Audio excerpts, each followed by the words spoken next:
Good morning भाव लोग, आप सभी को एक बार फिर से काशी गौरव के इस YouTube चैनल में स्वागत किया जाता है। और उम्मीद है आप सभी स्वस्थ होंगे।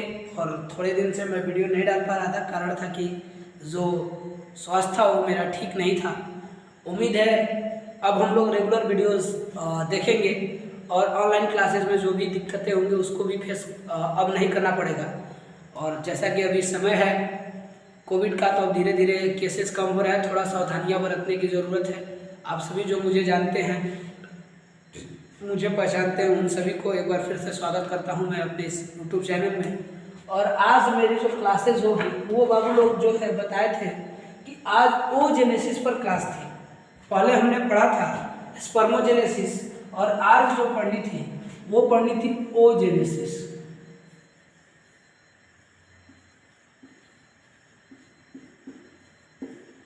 क्या पढ़नी थी?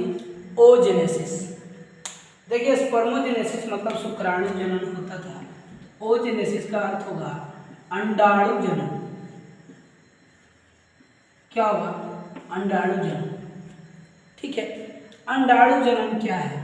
Oogenesis is a process where eggs is developed in ovary और eggs is developed in the female reproductive organs। देखिए ओजेनेसिस क्या है, अंडाणु जनन क्या है? यह एक प्रक्रिया है। जो भी लोग जो लिखेंगे, क्या लिखेंगे?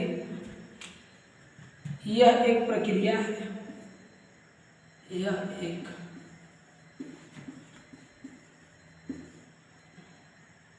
प्रक्रिया है जिसके द्वारा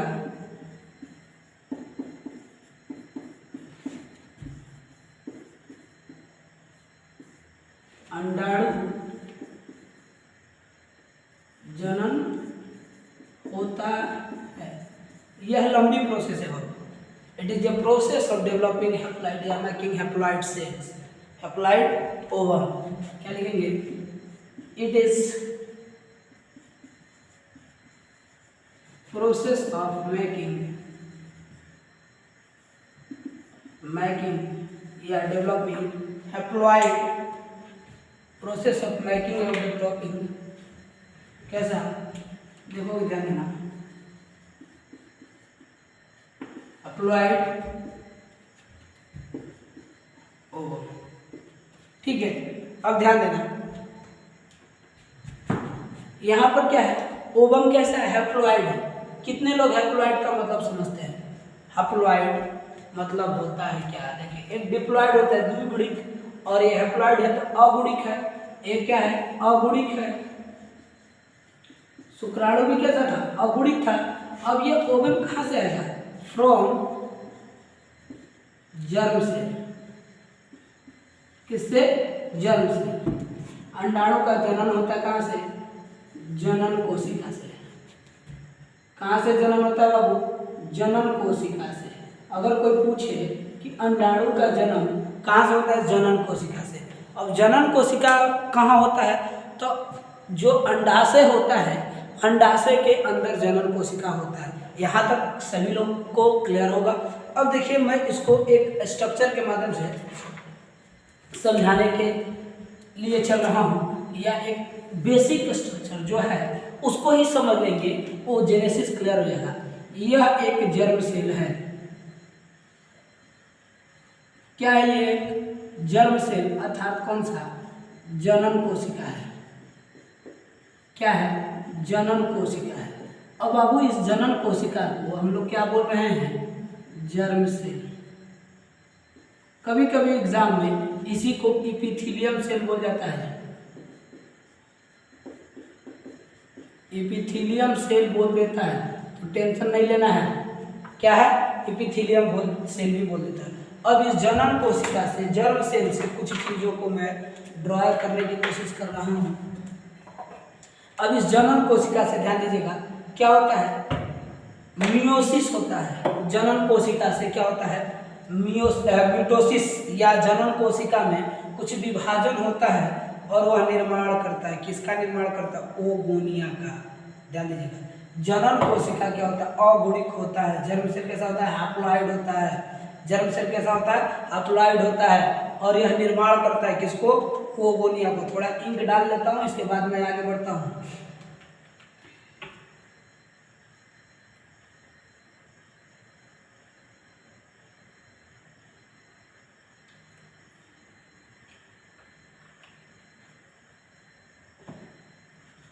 चलिए देखिए, अब इस जनन कोशिका से क्या बनते हैं? इस जनन कोशिका से क्या बनेगा? एक हैप्लॉइड के बाद क्या बनेगा? ओगोनिया बनेगा।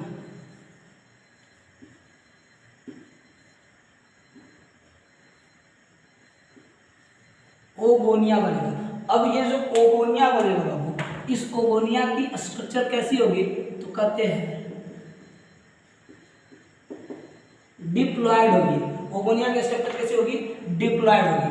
अब इस ओगोनिया में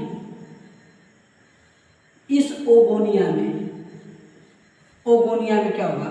इस ओगोनिया में मिटोसिस होगा। इस ओगोनिया में क्या होगा बाबू? मिटोसिस होगा। मिटोसिस का अर्थ हिंदी वाले क्या कहेंगे? समसूत्री विभाजन होगा। तो यहाँ पर डिप्लॉइड का अर्थ क्या है? द्विगुणिक होता है। देखिए, जर्म सेल कैसा होता है? अगुणिक होता है। जर्म सेल कैसा होता है? हैप्लॉइड होता है। हैप्लॉइड का अर्थ क्या होता है? अगुणिक। क्लियर है? अगुणिक। लेकिन जैसे ही ये ओगोनिया बना, ये डिप्लॉइड हो गया। और ये जैसे ही डिप्लॉइड होगा, इसमें एक संरचना आएगी। क्या बनेगी? फर्स्ट oocytes बनते हैं।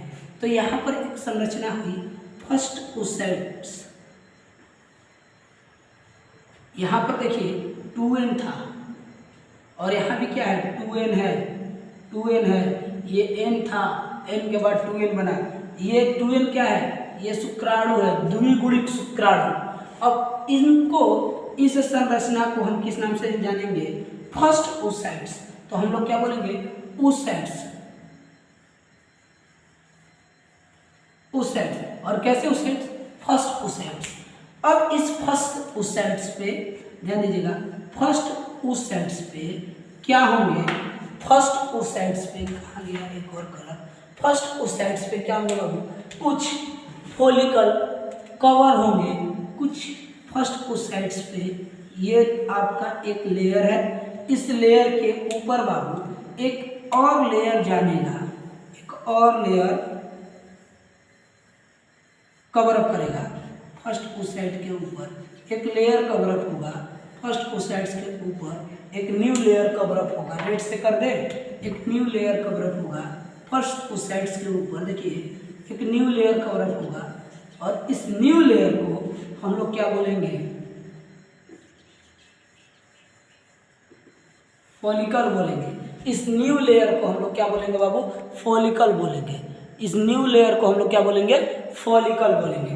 तो ये जो फॉलिकल है, इसके ऊपर जो लेयर लगा है, क्या लगा है? कौन सा लेयर लगा है? ये जो लेयर लगा है, ये जो लेयर दोनों कवर किया है, इसको क्या बोलते हैं? जोना प्रोसेडा, या क्या बोलेंगे? जोना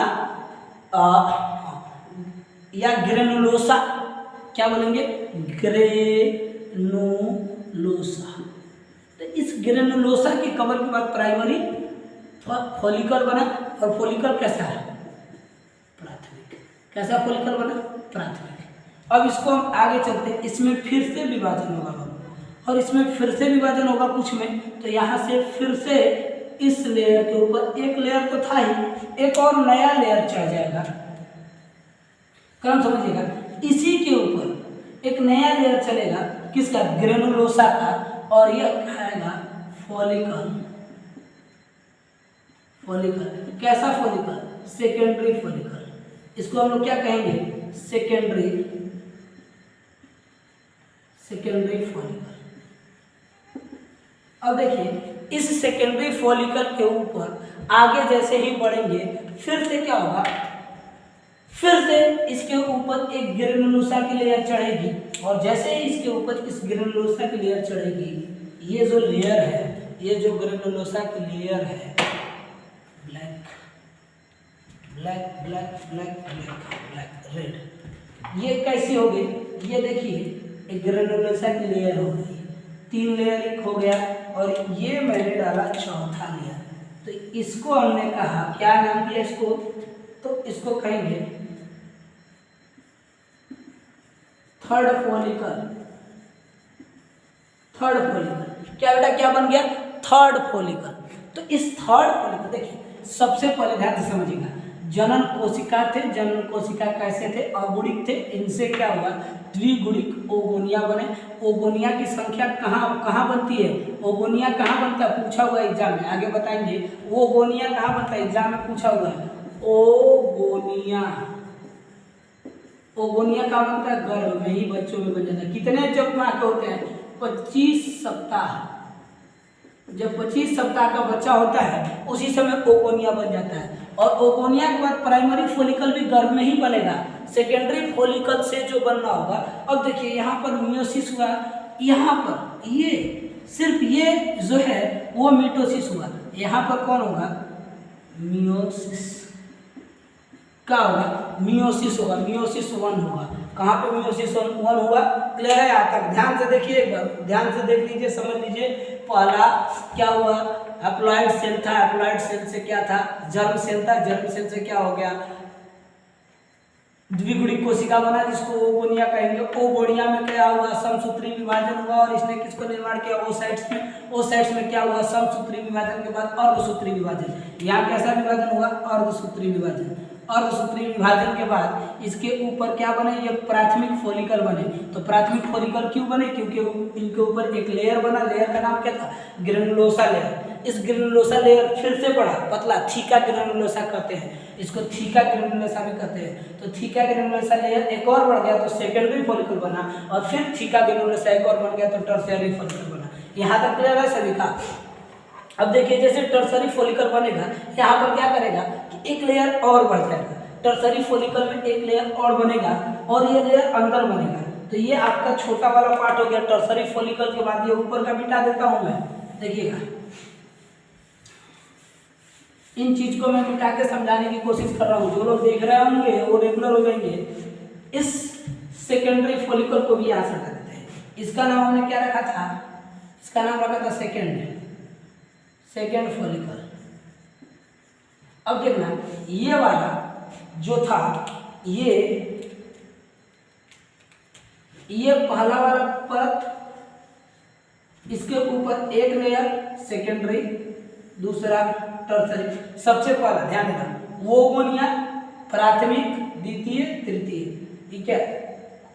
ओगोनिया है, ये क्या प्राथमिक है, ये क्या द्वितीय, तृतीय। ओगोनिया, ओगोनिया के ऊपर एक लेयर बना। जब ये लेयर बना तो इसको प्राथमिक लेयर कह दिए। एक लेयर बना, इसको हमने क्या कर दिया, प्राथमिक लेयर। अब इसके बाद एक लेयर बना, सेकेंडरी लेयर। इसके बाद एक और लेयर बना, टर्शियरी लेयर। लेकिन अब बाहर लेयर नहीं बनेगा बाबू, अब इसी के अंदर यहाँ पर एक ऐसा लेयर बनेगा, इसके अंदर एक लेयर बनेगा, लिक्विड वाला एक लेयर बनेगा, और ये लेयर इंटरनल हो जाएगा। तो इसको बोलेंगे जोना लूसिडा, जोना लूसिडा। और ये जो बना टर्शियरी सेल के बाद सेकेंड ओसाइट्स बना, सेकेंडरी ओसाइट्स बना। क्लियर हो गया बाबू। थर्ड फॉलिकल के बाद सेकेंडरी ओसाइट्स बनता है। और सेकेंडरी ओसाइट्स क्यों बना, क्योंकि इसके ऊपर क्या बना, एक नया बना, थीका पतला सा बना, जोना प्रोसीडा। और इसको जो बोलते हैं, ये वाला जो पार्ट बना, इसको बोलते हैं एट्रियम। एट्रियम, इसमें क्या भरा होता है बाबू, द्रव भरा होता है। अब ये टर्शरी या सेकेंड ओसाइट्स में फिर से क्या होगा, सेकेंड ओसाइट्स में, पूरे के पूरे सेकेंड ओसाइट्स में फिर से विभाजन होगा। उस विभाजन को हम लोग क्या कहेंगे, मिटोसिस 2 या मियोसिस 2। मियोसिस क्या कहेंगे, 2। सेकेंड, ध्यान देना एक बार फिर से। सबसे पहले जनन कोशिका, जनन कोशिका हैप्लॉइड था, इसमें समसूत्री दोनों जुड़ गए, तो ये क्या डिप्लॉइड हो गया। डिप्लॉइड हो गया तो ओगोनिया बना। ओगोनिया में मिटोसिस डिवीजन, समसूत्री विभाजन हुआ।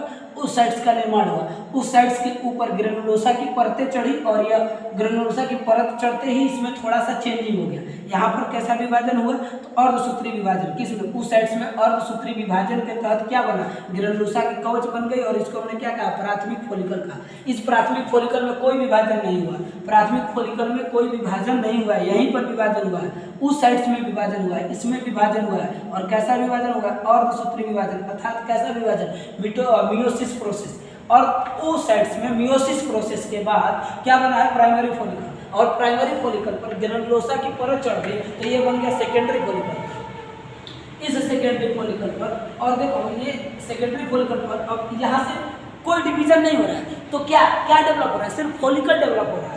यहाँ से देखो सिर्फ यहाँ अर्धसूत्री विभाजन हुआ है, फिर रुक गया। तो जब रुक गया तो अब गर्भ में ही बची है, लेकिन क्रिया चल रहा है। अब देखो प्रथम पर ग्रेनुलोसा सेल चढ़ा, ग्रेनुलोसा की परतें चढ़ी तो वो साइट्स किस रूप में बदल गया, फोलिकल में। अब यह फोलिकल के ऊपर एक और परत चढ़ी, किसकी परत, ग्रेनुलोसा की परत चढ़ी, तो ये कैसा हो गया, सेकेंडरी फोलिकल हो गया। इसके ऊपर एक और परत चढ़ी, ये कैसा होगा, टर्सरी फोलिकल हो गया।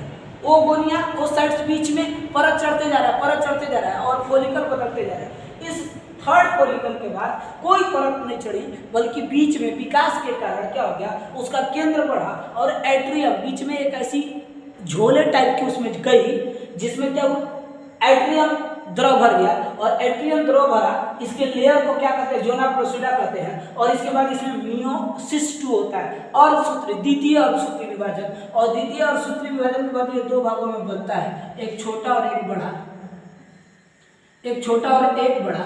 छोटा वाले को कहते हैं फर्स्ट पोलर, क्या कहते हैं, फर्स्ट पोलर। और इसको हम लोग क्या कहते हैं, ग्राफिकल,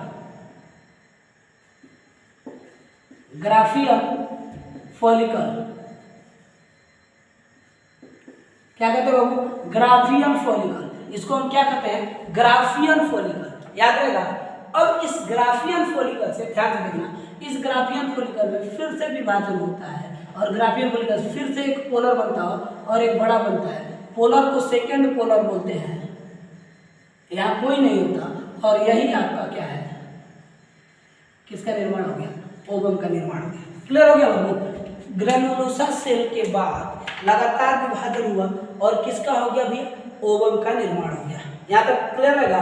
ग्राफिकल फोलिकल से किसका निर्माण हो गया, ओवम का निर्माण हो गया। तो पूछा एग्जाम में मेच्योर फोलिकल कौन सा है, तो graphical follicle is a mature follicle. यहाँ तक क्लियर रहेगा। मेच्योर फोलिकल कौन सा है, graphical follicle is a mature follicle.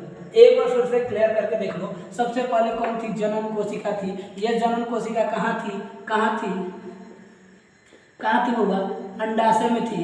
अंडाशय में एक कैसी कोशिका थी, अंडाशय में कैसी कोशिका थी, जनन कोशिका थी। इस जनन कोशिका ने क्या किया, संयोजन किया और संयोजन करके द्विगुणित बनाया। द्विगुणित बनाया उसको हमने क्या कहा, ओगोनिया कहा। कहाँ हो रहा है, सारा क्रिया कहाँ हो रहा है, गर्भाशय में हो रहा है। अब ओगोनिया क्या किया, मिटोसिस अर्थात समसूत्री विभाजन किया और इसने दो भागों में बांटा। दो भागों में जिसने जैसे ही इसने बांटा, समसूत्री विभाजन में हमने पढ़ाया है सेल में कि समसूत्री विभाजन में बराबर ही गुणसूत्र रहता है। समसूत्री विभाजन में गुणसूत्र बराबर रहता है और अर्धसूत्री विभाजन में गुणसूत्र n हो जाता है। तो यहाँ अर्धसूत्री विभाजन हुआ है तो इसमें गुणसूत्र की संख्या n हो जाएगी। देखो समसूत्री जब विभाजन हुआ हमने उसको ओसाइट कहा और प्राथमिक ओसाइट्स में अर्धसूत्री विभाजन के बाद प्राथमिक फोलिकल का निर्माण हुआ। यहाँ तक क्लियर है। जब यह प्राथमिक फोलिकल के ऊपर ग्रेनुलोसा की परतें चढ़ती है तो किसका निर्माण होता है, सेकेंडरी फोलिकल का निर्माण होता है। और जब इस सेकेंडरी फोलिकल पर फिर से एक पतला थीका ग्रेनुलोसा की परत चढ़ती है तो टर्सरी फोलिकल का निर्माण होता है। इस टर्सरी फोलिकल में मध्य में एक नई झिल्ली नुमा, एक मटर के दाने की नुमा संरचना बनती है। उस संरचना को हम लोग एट्रियम बोलते हैं और यह एट्रियम लिक्विड होता है जो इसको प्राथमिक ओसाइट्स को बढ़ाने में और शक्ति देने में काम करता है। और इसे हम लोग क्या कर सकते हैं, सेकेंडरी ओसाइट्स कर सकते हैं, क्योंकि ये प्राथमिक ओसाइट छोटा था और एट्रियम के जुड़ने से प्राथमिक ओसाइट्स थोड़ा बड़ा हो गया। तो प्राथमिक ओसाइट्स के बढ़ने को हमने क्या कहा था, सेकेंड ओसाइट। अब इसमें दो होता है, इनर आउटर, ठीक है। तो इसमें क्या होगा, जोना प्रोसीडा, कोरोना रेडिएटा। अब ये आगे बढ़ जाएंगे, जैसे ये यहाँ पर रुक जाएगा और सेकंड ओसाइट में मियोसिस 1 होगा, मियोसिस 2 हो जाएगा। मियोसिस 2 का मतलब होता है द्वितीय अर्धसूत्री विभाजन। द्वितीय अर्धसूत्री विभाजन में के कारण एक ग्राफियन फॉलिकल बनेगा और एक पोलर वन बॉडी बनेगा। पोलर वन बॉडी नष्ट हो जाएगा वहीं पर और ग्राफिकल फॉलिकल आगे बढ़ जाएगा। ग्राफिकल फॉलिकल में फिर से विभाजन होगा और सेकेंडरी पोलर बनेगा, ये नष्ट हो जाएगा और एक बड़ा सेल जो बनेगा उसी को ओवम कहते हैं। तो आज का बाबू ये क्लास ध्यान से देखेंगे। अंडे के निर्माण की एक बृहद संरचना है कि कैसे गर्भाशय के अंदर अंडे का निर्माण होता है, इस क्रिया को जान लेंगे। देखो बाबू क्या होता है, थोड़ा सा इस पे कॉमेडी समझ लो। जब ये अंडा ओवम कहाँ पहुँचता है, अंडा ओवम फिलिपियन नलिका के होते हुए कहाँ पहुँचता है, एम्पुला पर पहुँचता है। तो इधर से शुक्राणु एकदम सज धज के जाता है बारात लेके, मैं आ रहा हूँ, मैं आ रहा हूँ, और वहाँ पे एम्पुला में अंडा अर्थात ओवम निर्माण करता है। कौन सा ओवम, सेकेंड साइड से उसको बोलेंगे आ जाओ सनम करते रहता है। तो ये जो है ना ओवम अकेले नहीं जाता है। अब इस ओवम के ऊपर दो लेयर रहता है, एगो बाहर की लेयर है वो अंदर की लेयर। ओवम पर दो लेयर रहता है, ध्यान देना, ओवम पर दो लेयर रहता है, एगो बाहर का लेयर एगो अंदर का लेयर। तो ये अंदर का लेयर एक केंद्रक है, अंदर का लेयर जो है ओकरा कहेंगे जोना प्लूसिडा, बाहर का लेयर कोरोना रेडिएटा। ओवम के सबसे बाहरी लेयर को क्या कहते हैं बाबू, इंपॉर्टेंट, ओवम के सबसे बाहरी लेयर को क्या कहते हैं, कोरोना। कोरोना का नाम सुना है ना, अभी जो नई लहर है वो सब कोरोना बहुत खतरनाक है। तो ये कोरोना रेडिएटर जो है ना, ये और किसी के स्पर्म को अंदर नहीं घुसने देता। कोरोना रेडिएटर से स्पर्म का अगला भाग, इसे मूड़ी टकरा गया, स्पर्म का अगला भाग क्या है बताओ जल्दी से, जो मूड़िया है स्पर्म का एक्रोसोमोआ जिसको हम लोग पढ़ाए थे, तो स्पर्म का एक्रोसोमोआ जाके टकरा जाएगा, कौन से टकराएगा, कोरोना रेडिएटर से। जैसे ही कोरोना रेडिएटर से स्पर्म टकराएगा ओकर मूड़ी कपार फूट जाएगा। जब कपार स्पर्म का फूट गया तो उस कपड़ा में से ढेर का केमिकल निकलेगा, लिक्विड निकलेगा, और वो लिक्विड कहेगा कोरोना रेडिएटर को हम तुमको बर्बाद कर देंगे। इसमें से क्या निकलेगा, बहुत सारा लिक्विड निकला स्पर्म में से, कोरोना रेडिएटर को बर्बाद कर दिया। बर्बाद करते ही उसमें और लिक्विड है वो अंदर घुस जाएगा, लेयर 2 में घुस जाएगा, लेयर 2 में मिल जाएगा और मिलते ही वो क्या करेगा, खुल जाएगा दरवाजा। जब आगे जाएगा तो दूसरा लेयर, सबसे बाहर कौन था, कोरोना रेडिएटर, कहेगा कि अंडे का सबसे बाहरी कवच कौन होता है, अंडे का सबसे बाहरी कवच कौन होता है, बाहरी कवच कौन होता है, कोरोना रेडिएटर। अब इस कोरोना रेडिएटर को तो तोड़ दिया, लेकिन इसके नीचे एक कवच है, अंदर एक कवच है, अंदर एक कवच है, कोरोना रेडिएटर के अंदर एक कवच है। कवच का नाम क्या है, जोना प्लूसिडा, जोना प्लूसिडा। तो जोना प्लूसिडा कहेगा हम तो सनम आने नहीं देंगे। तो जोना प्लूसिडा वही कवच है जो एक के शुक्राणु को घुसने देता है केंद्रक में, और जोना प्लूसिडा में जाकर के जैसे ही होता है केमिकली रिएक्शन होता है, तब जोना प्लूसिडा जो है प्रोटीन और स्पर्म में उपस्थित जो केमिकल होते हैं उसकी वजह से, केमिकल का नाम जो है प्लेस्टोसिन के नाम से केमिकल होता है। तो वो जैसे ही जोना प्लूसिडा में टकराता है तो पहले तो जोना प्लूसिडा मुलायम होता है, और तुरंत सेकेंडों में जैसे ही उसका स्पर्म का अंदर घुसता है ना, स्पर्म का मेन जो फर्टिलाइजेशन पार्ट है वो जैसे ही केंद्रक के पास जाता है, यहाँ पर जैसे ही जाता है वैसे ही जोना प्लूसिडा और हार्ड हो जाता है, और जोना प्लूसिडा हार्ड हो जाता है, इसलिए कोई स्पर्म और अंदर नहीं घुस सकता। अर्थात जोना प्लूसिडा अंडाशय का वह सबसे इंटरनल सिक्योरिटी गार्ड है जो यह तय करता है कि रूम में सिर्फ होकर हस्बैंड गया है। याद रखा, जोना प्लूसिडा वह अंतिम कवच है जो यह तय करता है कि वो जो अंडाशय है या जो उन दोनों के बीच सुहागरात बन रहा है या जो भी चीज़ें हो रहा है उसमें सिर्फ और सिर्फ एक के शुक्राणु गया और 2 लोग नहीं जा सकते। तो जोना प्लूसिडा कब तक रहता है, वह तब तक रहता है जब तक अंडाशय कहाँ तक ना पहुँच जाए, गर्भाशय के उस परत तक ना पहुंच जाए जहां उसको पहुंचना है। अर्थात जोना प्लूसिडा वह सिक्योरिटी गार्ड होता है जो अंडाशय को उसके निश्चित स्थान तक पहुंचाता है। क्लियर रहेगा वो यहाँ तक। और यहाँ के बाद अगला वीडियो में मिलते हैं तो हम पढ़ाएंगे इम्प्लांटेशन क्या होता है, गर्भ कैसे बनता है, जुड़वा बच्चे कैसे बनते हैं। इसलिए अगर वीडियो अच्छा लग रहा है तो चैनल को सब्सक्राइब करो और दोस्तों के बीच शेयर करो। अगला वीडियो बहुत जल्द लेके आऊँगा कि गर्भ कैसे बनता है, इम्प्लांटेशन कैसे होता है, अर्थात कैसे बीज रोपण होता है, और इसके बाद कैसे मेंस्ट्रुअल साइकिल बंद हो जाता है, और इसके बाद कैसे दूध का निर्माण होता है मादाओं में। ये चीज़ें कल के क्लास में पढ़ाएंगे। आज के लिए इतना ही, बाय बाय। सभी को एक बार फिर से नमस्कार, स्वस्थ रहिए, मस्त रहिए।